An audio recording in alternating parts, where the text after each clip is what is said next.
तो यार आज मेरे घर में आए हैं रिलेटिव्स और तुम्हें पता नहीं मैं किस तरह वीडियो रिकॉर्ड कर रहा हूँ। वेल इसीलिए आज की ये वाली वीडियो शॉर्ट होने वाली है। तो मैंने सोचा क्यों ना आज ऐसे शॉर्ट्स को पकड़ा जाए जिनमें लाखों में व्यूज आए हैं और उनमें गोकू को डाउन प्ले किया जा रहा है। वेल गोकू का डाउन प्ले हो और एनटीसी भैया ना हो, ऐसा तो हो ही नहीं सकता। तो चलो इस वीडियो की शुरुआत करते हैं एनटीसी भैया से। लेट्स गो।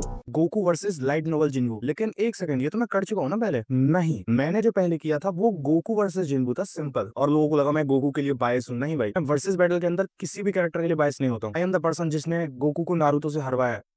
नहीं हूँ वो। बात करते हैं लाइट नोवेल जिन्बू के बारे में। जो एसबॉर्न की फुल पावर है ना, उसे भी सरपास कर चुका है। वो अलग अलग टाइमलाइंस में कॉस्मिक थ्रेट्स के साथ लड़ रहा है। जिन्बू ने लिटरली सर्वाइव किया है डिस्ट्रक्शन ऑफ टाइमलाइन। मतलब पूरी टाइमलाइन उड़ गई लेकिन जिन्बू बच गया। मतलब वो बंदा लीनियर टाइम के भी बियॉन्ड एग्जिस्ट कर रहा है। और थ्योरेटिकली तब तक जिन्बू का कोर है, तब तक वो मर ही नहीं सकता, कैसे भी नहीं मर सकता। इवन अगर जिन्बू को तुम कंप्लीटली डिसइंटीग्रेट कर दोगे ना, वो उसके बाद भी रिजनरेट कर लेगा। Soul manipulation, death control. वो बंदा लिटरली टाइम फ्रोजन एबिलिटी से इम्यून है। मतलब पूरा का पूरा टाइम रुक गया लेकिन फिर भी जिन्बू मूव कर रहा है। वो इंस्टेंटेनियस मूवमेंट कर सकता है अक्रॉस डायमेंशंस। तो लाइट नोवेल वाला जिन्बू ना अलग अलग ही लेवल पर है। तो अगर लाइट नोवेल जिन्बू वर्सेस गोकू होता है तो जिन्बू जीतेगा। एटलीस्ट 10 में से 9 बार जिन्बू जीतेगा। पहले तो इसने बोला जिन्बू पता नहीं किन किन से लड़ चुका है, लेकिन जिनसे वो लड़ चुका है उनकी इसने कोई भी स्किल नहीं दी। और अब पता नहीं इसने टाइमलाइन के डिस्ट्रक्शन को सर्वाइव भी किया है या नहीं किया, क्योंकि एनटीसी भैया ने इसका भी कोई प्रूफ नहीं दिया। और भाई अगर उसने टाइमलाइन के डिस्ट्रक्शन को सर्वाइव भी किया होगा तो तूने उसके टाइमलाइन को भी स्केल नहीं किया, तो यह फीड यूनिवर्सल प्लस ही रहेगा due to containing space time continuum. और लास्टली मुझे ये नहीं पता कि टाइमलाइन के डिस्ट्रक्शन को सर्वाइव करना लीनियर टाइम के बियॉन्ड कैसे हो गया। जो सबसे इजी लीनियर टाइम के बियॉन्ड होने या इनवेरिएबल स्पीड की डेफिनेशन है वो ये है कि किसी 5D में मूव और फाइट करना। उसके बाद इसने जिन्बू की इमॉर्टैलिटी और उसके हेक्सिस के बारे में बात की है। तो गोकू अपने हकाई से मासू को अरेस्ट करने वाला था जो कि टाइटनियन इमॉर्टल था, और ड्रैगन बॉल का हाई टियर्ड बीइंग्स के ऊपर हेक्स भी वर्क नहीं करती। तो तुम खुद ही देख लो। चलो नेक्स्ट बंदे की तरफ चलते हैं।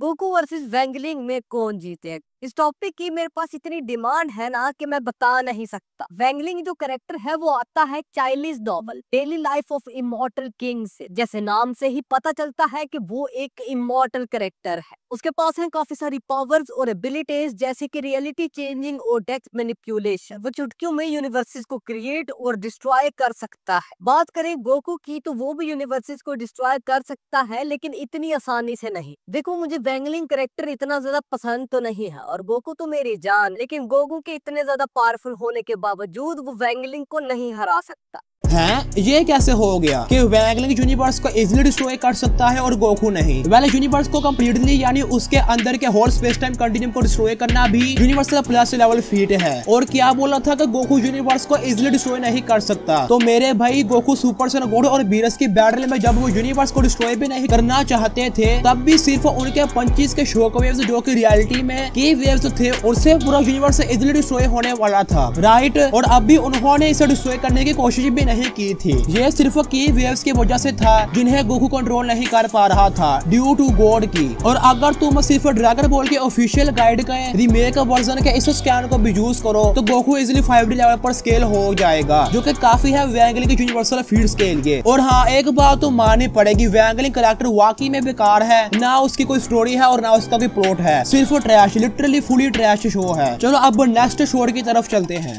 गाइस क्या तुमने कभी सोचा है कि अगर अपने गोकू और बेन 10 में फाइट हो जाए तो कौन जीतेगा? क्योंकि एक तरफ है बेन टेनिसन जिसका स्ट्रॉन्गेस्ट एलियन है एलियन एक्स, जो एक ओमनीपोटेंट कैरेक्टर है जिसके पास टाइम एंड स्पेस मैनिपुलेशन जैसी पावर्स है। वो बंदा अपने सिर्फ एक थॉट से एक पूरा यूनिवर्स को बना सकता है। और दूसरी तरफ है अपना गोकू जो एक सेन स्पीसीज का एलियन है जिसकी स्ट्रॉन्गेस्ट फॉर्म है मास्टर्ड अल्ट्रा इंस्टिंक्ट। जहाँ एलियन एक्स अपने एक थॉट से पूरे यूनिवर्स को बना सकता है, वहीं अपना गोकू अपने सिर्फ एक पंच से पूरे यूनिवर्स को डिस्ट्रॉय कर सकता है। लेकिन गाइस गोकू के पास कोई स्पेस एंड टाइम मैनिपुलेशन जैसी पावर्स नहीं है, वो सिर्फ कॉम्बैट फाइटिंग स्किल्स में ही माहिर है। तो गाइस अब तुम लोग मुझे कमेंट्स में बताओ कि इन दोनों में से किसके जीतने के चांस तुम्हें ज्यादा लगते हैं। तो भाई ओमनीपोटेंस के डिफरेंट लेवल्स होते हैं, लाइक 3D ओमनीपोटेंस, 5D या एब्सोल्यूट ओमनीपोटेंस। तो इसने यह प्रूफ नहीं किया कि ये कौन सी ओमनीपोटेंस है, इसलिए हम इसे 3D ही मानकर चलेंगे। और मैंने ये पहले ही बता दिया था कि कैसे ड्रैगन बॉल के हाई टियर बीइंग्स के ऊपर हेक्स वर्क नहीं करती, तो ये टाइम और स्पेस मैनिपुलेशन का कोई असर नहीं होने वाला गोकू के ऊपर। और इसका भी तुमने कोई स्कैन नहीं दिया बाय द वे। जावे और अपने थॉट्स यूनिवर्स